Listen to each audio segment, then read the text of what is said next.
Learners আমি দীর্ঘদিন ধরে বলে আসছি যে টেন্সের গঠন ব্যবহার না করে অতি সহজে যে কোনো বাংলা বাক্যকে আমরা ইংলিশে ট্রান্সলেট করতে পারি সেই বিষয়ে আজকে আলোচনা করব।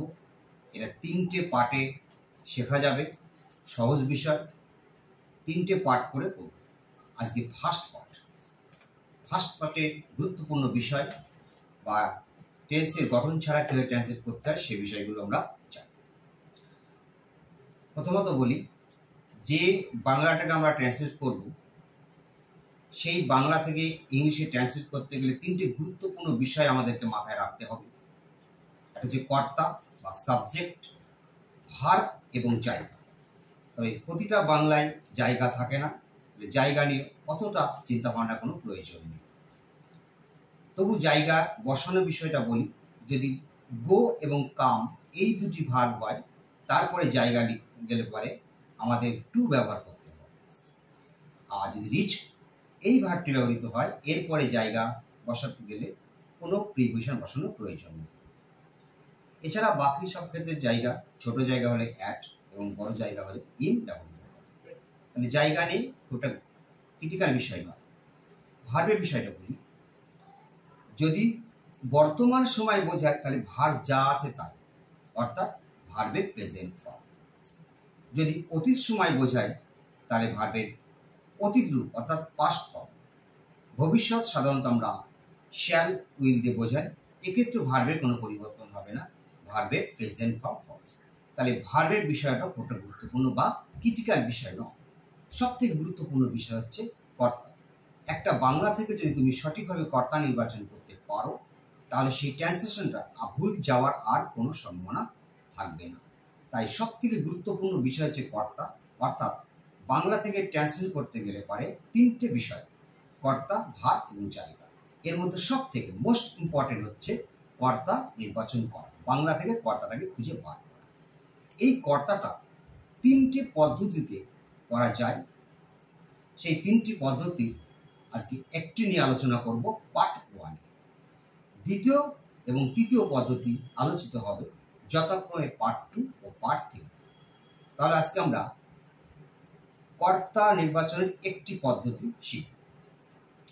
তুমি যে বাংলা বানাবে বা তুমি যে বাংলা থেকে ট্রান্সলেট করবে সেই বাংলায় যদি ব্যক্তি বা প্রাণী থাকে তাহলে কে বা কারা দিয়ে প্রশ্ন করবে, তাহলে অবশ্যই তুমি কর্তা খুঁজে পাবে।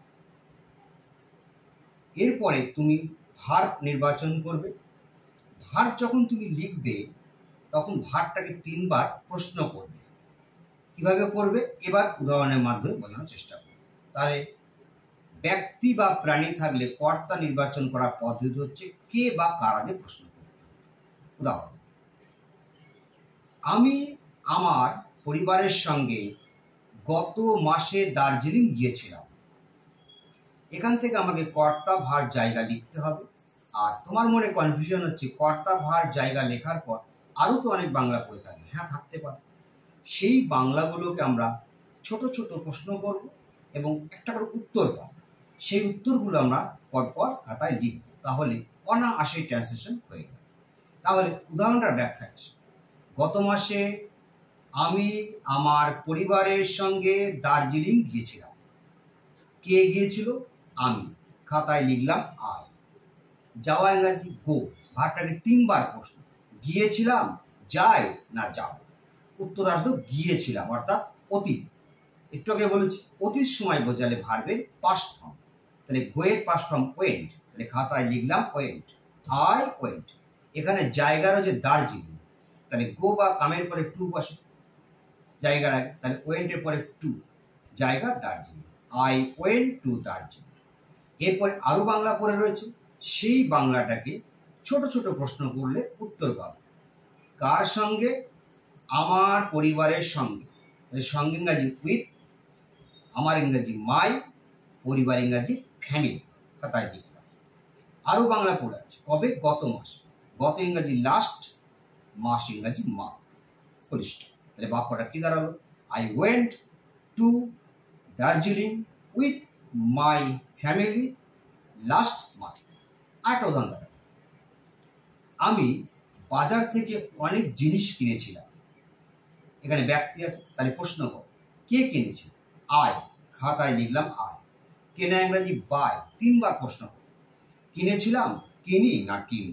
উত্তর আসলো কিনেছিলাম, অর্থাৎ অতীত সময় বোঝাচ্ছে। তাহলে ভার্বের পাস্ট ফর্ম, তাহলে বাইয়ের পাস্ট ফর্ম হচ্ছে বট, তাহলে আই বট। এছাড়া আরো বাংলা পড়ে রয়েছে, কি কিনেছিলাম? অনেক জিনিস। তাহলে অনেক ইংরেজি মেনি, আর জিনিস ইংরেজি থিং, তাহলে হবে মেনি থিংস। এবার প্রশ্ন করতে হবে কোথা থেকে?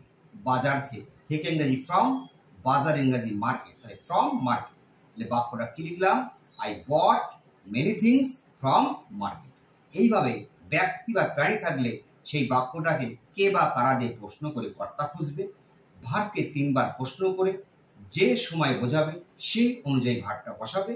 বাকি যে বাংলাটা পড়ে থাকবে সেগুলোকে ছোট ছোট প্রশ্ন করবে, তুমি উত্তর পাবে। সেই উত্তরগুলো পরপর তুমি লিখে দিলে দেখবে অনায়াসে অতি সহজে টেন্সের গঠন ছাড়াই তুমি যে কোনো বাংলার ট্রান্সলেশন করতে শিখে গেছো। আজকে পার্ট 1 করলাম, পার্ট 2 পার্ট 3 খুব তাড়াতাড়ি আপলোড করবো। Thank you so much.